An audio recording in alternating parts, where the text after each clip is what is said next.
Hello, everyone, and welcome to the Brighter Together podcast. My name is Janet Courtney, and my guest today is Shar Mahoney. Shar is the Special Education Director at Yarmouth Schools in Yarmouth, Maine. Shar, I am so excited to have you here today. Well, thank you for having me. I'm excited to be here. Great. Tell us a little bit about what you do and a little bit about Yarmouth Schools. So what I do, that's kind of a loaded question because it's kind of like, what doesn't a special education director do? Yep. I think to fit it under one umbrella is I work with 4 school buildings to support a diverse group of students, student needs and challenges, and try to help staff provide the best level of instruction, identify students appropriately, get them the services they need, and essentially my job is to support staff so that they can give students skills to no longer need special education. I try to work with my team to never really put myself kind of above them, but work together and guide them. And my big responsibility is to just be the knower of all the laws and regulations and keep everybody on track and help problem solve. And I've got a great group. Yarmouth is a smaller school department in the state. There's approximately 1,600 or so students in the district. There's 4 schools. There's a Row primary school, which is pre-K through 1. There is Yarmouth Elementary School, which is grade 2 through 5. Harrison Middle School, which is 6 through 8. And then Yarmouth High School, which is 9 through 12. And then we also continue programming for students 18 to 22 as needed per their IEPs. Wow. So you get them all the way from 2 to 22. Is that right? We haven't fully absorbed the early adoption yet. That's a work in progress. So we're looking to the year after next take on the roles and responsibilities of Child Developmental Services that provides the education for students aged 2 years, 7 months up to kindergarten. And it's definitely an endeavor. Yes. And we're really working hard so that we do it the right way. But right now we help provide services to a small group that attend our preschool and are on IEPs. So we don't have universal preschool yet. Wow, but still a lot of things happening. A lot of plates to be spinning. That's for sure. It is. It's a tall order. You got to be an expert in a lot of things, and it's definitely hard to navigate. But you've got good resources, and that's what I'm fortunate to have. Well, and you told me a little bit when we talked before about advocacy group work that you've been doing. Can you tell us a little bit? I was really impressed with the work that you're doing there as well. Can you tell us more about that? Absolutely. So this is my first year in Yarmouth Schools, and I love it, and I hope to be here for the remainder of my career. And nice. Leading up till this point, I feel like I was given such beautiful experiences in the past few districts that I was in. I worked a town over in Falmouth for about 7 years, which has a really similar population to Yarmouth. It's a little bit bigger, and I had an amazing director that I interned under that was a mentor and showed me the ropes, and I learned a lot. I worked alongside a couple psychologists that, went in deep to what does cognitive profiles mean, and what does each area and in the psychoeducational evaluation mean? How does that translate to each academic area? So I could really become well versed in those items. And then after Falmouth, I was there for about 7 years. I moved to the Portland School Department, where I was the assistant director for secondary schools.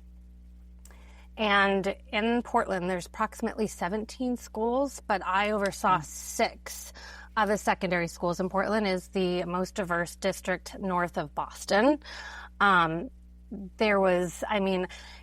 Between Falmouth and Portland, the experiences that I received, I don't think that there was any situation there was nothing that I hadn't experienced. It allowed me to, I've gone through legal due process. I've worked with really challenging families that were super contentious, all the way to building beautiful relationships with these families that have continued beyond my work with them in the schools.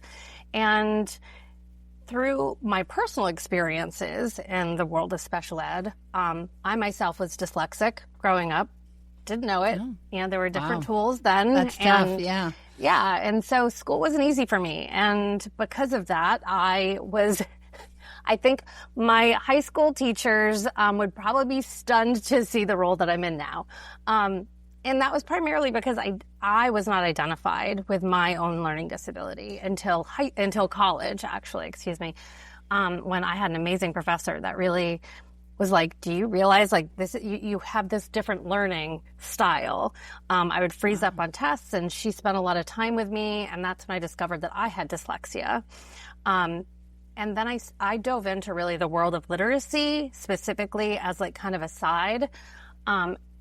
That is an area where there is most contentiousness and litigation. As we know, nationally, we really haven't been teaching children reading according to the way science says that we need to. So I dove heavily into that role, into the reading world. Mm-hmm. And thankfully, when I was working in Falmouth, that work got reinforced and I learned so much more. And then in Portland, I was able to then share some of that.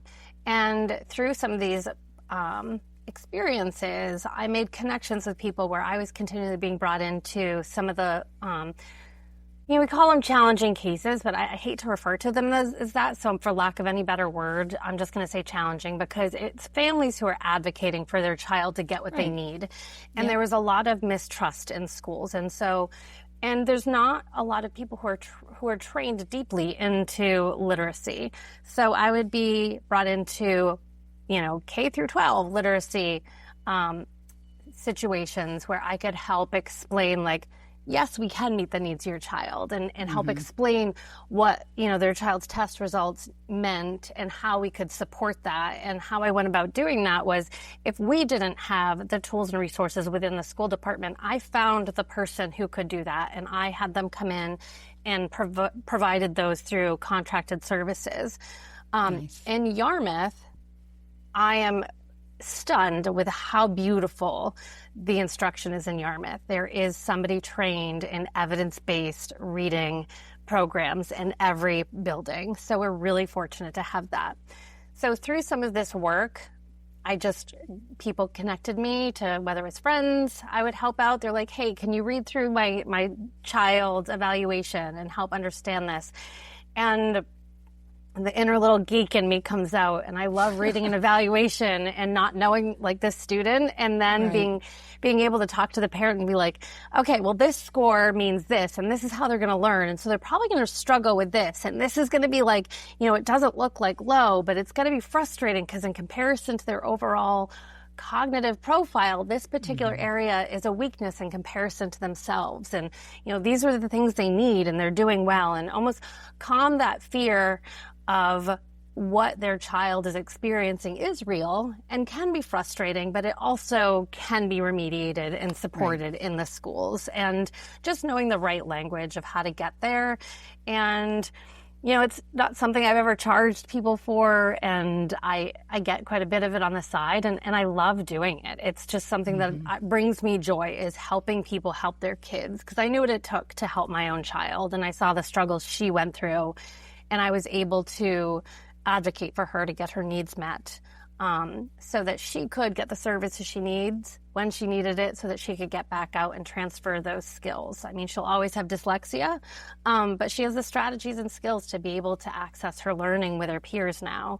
And that wasn't the opportunity I was given. So I just try to treat every child like I would want my child treated, like I wish I was treated. And that's why I do what I do. So kind of to bring that a little bit full circle of a little bit of the history of where I came from and what are some of my passions and how I got into that realm of work. And it's beautiful. I mean, it's truly a beautiful thing that you're doing. You're giving back. And, as educators, I'm a speech therapist, as you know, and we always try to, as much as we possibly can, you learn this in school, you try to put it in layman's terms as much. But I think in IEP meetings, it can be such a high stress position for parents because they don't know, they don't understand. They're trying to get help, especially those ones that are advocating strongly for their children, which is fabulous. And we're supposed to be a team. The point of an IEP team is that parent is a huge piece of that. I mean, they're their first teacher. And there's no doubt about that. We all accept that this is their first teacher, and I think sometimes get stuck in our world. And the fact that you're willing to take that time and help parents is beautiful. That's just because it's so important. I've done it myself, not to the extent that you have, but as a speech therapist. And our pastor had a child when I was in Michigan who was on an IEP, and I reviewed it for them to help them to understand, because it's overwhelming, and what recommendations would you have to parents or to IEP teams to help them to overcome some of that? Because I know we all see it, we all experience it, but I will be, the IEP special education process is not a parent-friendly one, which again is another reason why I do what I do. And if I could make one recommendation for parents, and it's our biggest resource is, and I'm sure it's the bane of every doctor in the world's existence, along with educators, is, the internet. And we have communities finding each other in social media, and they are almost in an echo chamber of misinformation. And there are for-profit businesses that are kind of touting themselves as, we will fix your child. The public school won't do it. They're basically, they're not obligated to, they won't do it. Your child is going to be on a track. They're going to have to fit in a box, but we have the answer over here. And it's ironic to me that answer has to be paid for, and they're profiting off it. I'm not profiting off of supporting a child. My goal is to make the child not need me, whereas I see some of these outside resources, some are wonderful and some are not. And I think continuing to advocate for your child, I have families that apologize for being the squeaky wheel, and I said, don't ever apologize for that. I want you to advocate so I understand what you want, and we may disagree. We're going to disagree. Through your child's education, there are going to be points we're going to disagree. But one thing is for certain, the end goal is the same. We share the end goal, but we might not see the same paths there. So listen to hear and understand instead of listening to respond is a really valuable piece of information for both myself and both for parents. If we could create that space in meetings to hear the no but, or no and, or no and this is why, or, get curious. Okay, well, where did you hear about that? Why do you think that can work? And kind of taking pause. And I will be the first person to say, I can't meet that need, but you're going to know, for damn sure that I have tried everything under the power and under the sun within my resources to meet that child's needs before I get to the end and say, I can't meet the need. And I will say that. And I have. And I think I've built trust in some of the families I work with, knowing that, trust me, please trust me. It's going to take a little while to get there, but you need to trust that I have your child's best interest at heart. And so get information on your social media communities, but don't have that be the end all be all, and realize that it's like a game of telephone. You're in a group of people who are passionate and personal. So it's their children have a specific challenge and they're personally invested in it. And they've talked to one person who says, this is the answer. And then they take that piece of information and they share it. And then they take that piece of information and they share it. And I have been in some of those. Distorted along the way. It does. And then they come into meetings and they're like, well, we were told this by several people and it worked. And, it's like, yeah, I hear what you're saying and this is why. And just really trying to explain it. And I think it comes from a place of worry, of fear, and misunderstanding. So if I can explain and provide that hope and the reasonings why and listen, then hopefully I can start building that trust with the families. And again, I will tell a family what their child needs if I can't do that. And I see that more with students with more mental health or social emotional behavioral challenges. There are times where we have exhausted our options, and I don't think that the public school placement is the best fit for them.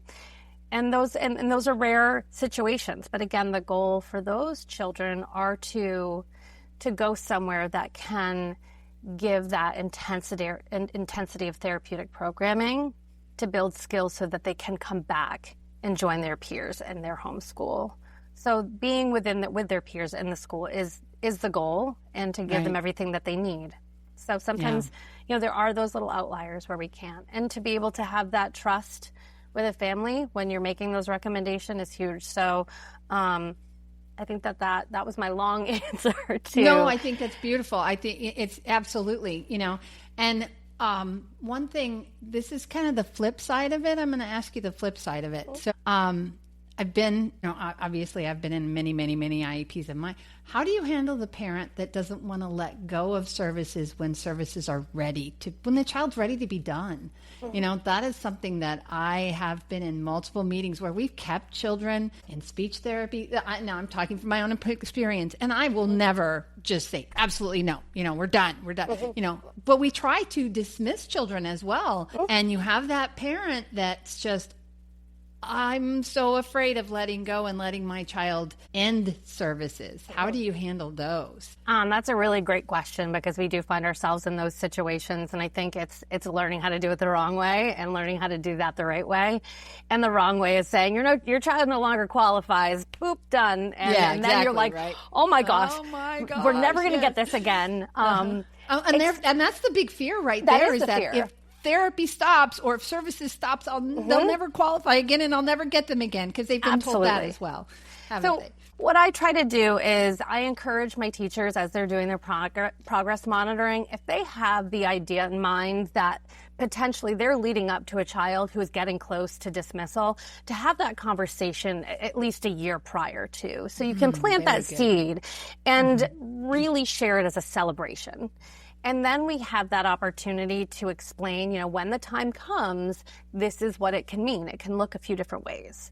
And so that conversation starting early before you get to the day. And I think when the time comes, reviewing it outside of an IEP meeting instead of dropping that piece of information within the meeting is really important, so you can review the evaluation. And then you also bring in, the forms that are the requirements that we're legally bound to follow, that are qualification eligibility forms, and really shape it into a celebration. Your child no longer qualifies, and that's a beautiful thing. They have built these skills. They're capable of learning. And at that point in time, and this isn't everybody, but my personal philosophy is to put a period of time where I move that child off of any services and I move them onto a consult. With a maintenance goal. Done that many times, yep. Yep, and I just say, we're going to take the services away, and we're just for like let's get back together in like 6 months, and we're going to say, so-and-so will maintain this skill for this much time. And at that point in time, if they haven't needed to access anything beyond what the teacher provides, then we can let them go. But also explaining that it's not a one-time, special education is not a one-time only. And when we really do refer to the forms, it makes it not my decision and not the team. The team can decide to continue if the student hasn't met their goal, but they don't necessarily hit the criteria. We can have those conversations. What more do they need so that they can meet their goals? So it's definitely an individualized basis, but it can take it off of being a personal decision by really falling on kind of the regulations of we're obligated to keep their children with their peers in the least restrictive environment. And we're not doing them a service by pulling them in and not allowing them to generalize these beautiful skills that they've learned. And the child too, at some point, they start to question, what's wrong with me if I still need this? Yeah, right. And then having the conversation with them too, and asking, having students be part of their IEPs when they get old enough to understand. It's both a liberating thing when they enter into special education, and then it's a really something to celebrate when they're getting ready for dismissal. And that it's always there. If they start to, and we don't do a wait to fail. I hear that so much. So what am we doing? Just going to wait to fail? No, we don't wait to fail. We have mechanisms and systems in place so that we're monitoring your child at regular intervals so we can catch them and intervene. And then if they need services again, then we go back in and do some evaluations and get more information. So I love that. There's a lot of the children in Yarmouth are blessed to have you there. They definitely are blessed to have you. That's for sure. Well, I learn a lot from them. I by no means know it all. No, nobody does. Say that. But you're moving forward. You're trying. You're constantly evaluating and reassessing, and that's it. I mean, it's not, and the world of education doesn't stop. It doesn't, our discoveries are there, and what's happening in the world and all of that. Anyway, I have one last question I try to ask and I think I've only missed asking one person. So this is my question. If you could miraculously solve one challenge in the school, what would you want to solve? Big one. Yeah, isn't it? It's an unfair question, I know, but no, it's an amazing question because I really do.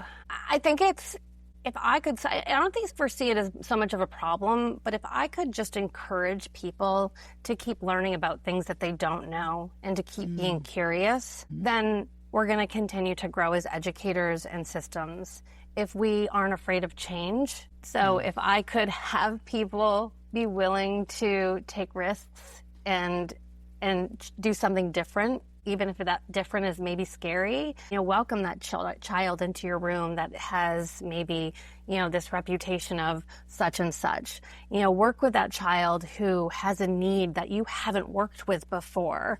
Don't be afraid to say, I don't know, and ask for help. And I hope I model that to my staff as well, because I don't know it all, and I'm always asking for help.